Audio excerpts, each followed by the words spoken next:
अस्सलाम वालेकुम दोस्तों, तुसी वेख रहे हो मेरा पंजाब टीवी ते मैं तुहाडा मेज़बान मुहम्मद लतीफ़ कर। दोस्तों सब तो पहले तुसी अपने चैनल करो सबसक्राइब ते नाल ही बैल आइकन दे बटन करो ओके, ताकि साडी हर नई आने वाली वीडियो दा नोटिफिकेशन सब तो पहले तुहाडे तक पहुँच सके।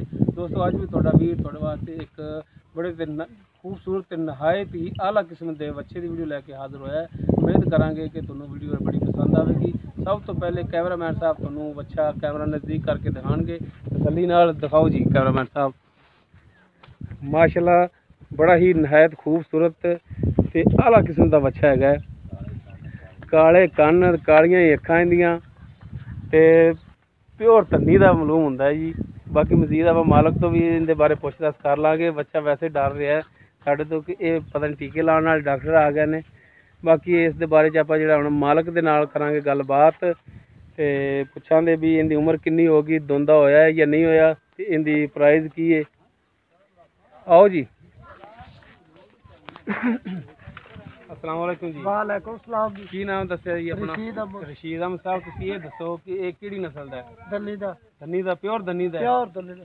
अच्छा इनकी उम्र कितनी हो गई है? उम्र दुंदा हो गया। दोंदा हो गई है? हाँ हो गई। अच्छा इनकी माकूल जी जी ना कीमत वो दसो कि तुसीं जिहड़ा सेल कर सको, ये दसो इनका।